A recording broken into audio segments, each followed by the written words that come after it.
حضور نے اعلان کیا پیسے چاہیے، تو حضرت صدیق اکبر نے کیا کیا؟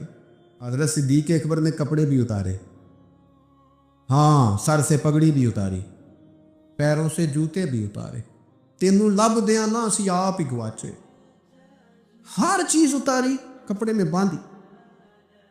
حضرت عمر کہتے ہیں میرے حالات ان دنوں بڑے اچھے تھے، میں نے سوچا تھا میں حضرت ابو بکر سے بڑھ جاؤں گا اور میں آدھا مال لایا، لیکن ابو بکر کا تو انداز ہی بڑا انوکھا، انہوں نے نا ٹاٹ کا لباس پہن لیا اور بٹن کانٹوں کے لگائے، چوگا پہن کے حضور کی بارگاہ میں آئے، سارا مال رکھ دیا۔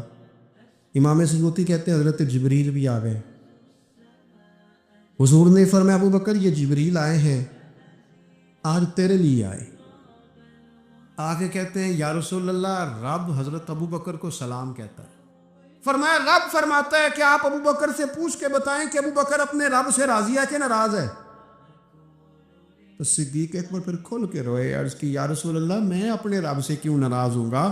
پھر 3 دفعہ کہا یا رسول اللہ میں اپنے رب سے بڑا ہی راضی ہوں، میں اپنے رب سے، میں نے گھر میں تنکا نہیں رکھا پر میں اپنے رب سے بڑا ہی راضی ہوں، حضور میں نے کپڑے تک اتار کے دے دیے پر میں اپنے رب سے بڑا ہی راضی ہوں، یا رسول اللہ آپ نے جو جو کہا میں نے کر دیا، میں نے بچا کے کوئی شے نہیں رکھی پر میں اپنے رب سے اس حال میں بھی راضی رہنا۔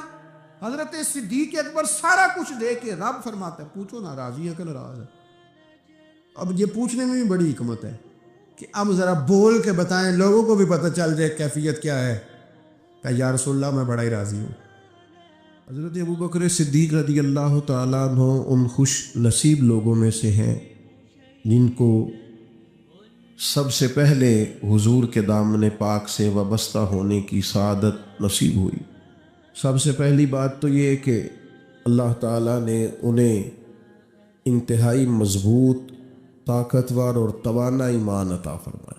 قرآن مجید میں اللہ کریم نے فرمایا والذی جاء بالصدق وصدق بہ، ایک وہ شخصیت جو سچ لے کے تشریف لائی اور دوسری وہ جنہوں نے اس کی تصدیق کی، اولئک ھم المتقون، یہی لوگ پرہیزگار ہیں، یہی لوگ متقی ہیں۔ حضرت مولا علی شیر خدا کرم اللہ تعالی وجہہ الکریم ارشاد فرماتے ہیں کہ یہاں سچ لے کے لانے والی شخصیت نبی پاک علیہ السلام کی ہے اور تصدیق کرنے والی ذات جناب ابو بکر صدیق کی ہے۔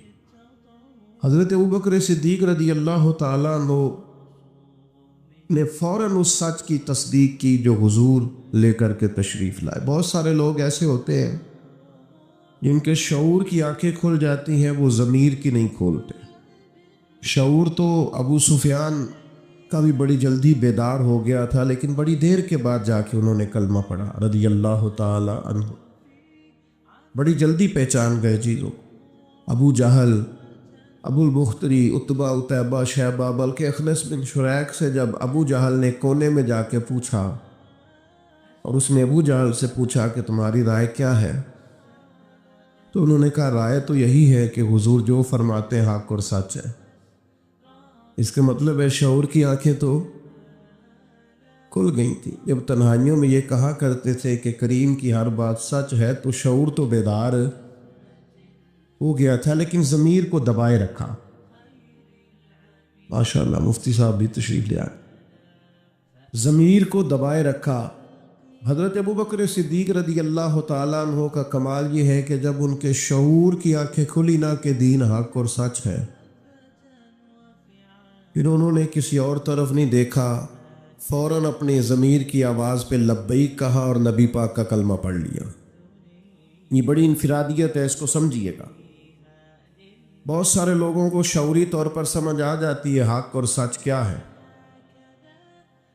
لیکن وہ بیچارے ضمیر کو دبائے رکھتے ہیں، اپنے آپ کے ساتھ جنگ کرتے رہتے ہیں، حق کو قبول نہیں کرتے۔ حضرت صدیق اکبر کی زندگی کا یہ پہلا سبق کہ جب کسی کو پتہ چل جائے حق فلاں چیز ہے، تو پھر قرآن مجید کہتا ہے وَلَا تَلْبِسُوا الْحَقَّ بِالْبَاطِلِ وَتَكْتُمُوا الْحَقَّ وَأَنْتُمْ تَعْلَمُونَ، حق کو باطل سے نہ ملاؤ اور جان بوجھ کر حق نہ چھپاؤ، تم علم رکھتے ہو جان بوجھ کے چھپا۔ تو جب پتہ چل گیا حق کیا ہے، درست کیا ہے، ٹھیک کیا ہے، پھر اسے قبول کیا جائے،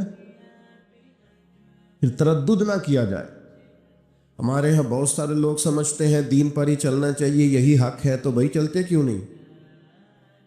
کتاب و سنت ہی راہ نجات ہے تو اس پر عمل کیوں نہیں کرتے؟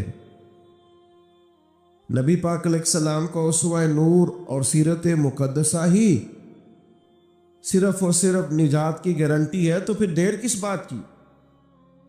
جب شعور بیدار ہو گیا ہے، جب تمہیں سمجھ آ گئی ہے، پھر اپنے ضمیر کو جگاؤ اور فوراً دین کو قبول کرو۔ میں بڑی معذرت سے عرض کروں گا، ڈھیر سارے لوگ ہیں جو گروہ پرست ہیں، حق پرست نہیں، اپنی جماعتوں کے بت پالتے ہیں، تنظیموں کے بت پالتے ہیں، وہ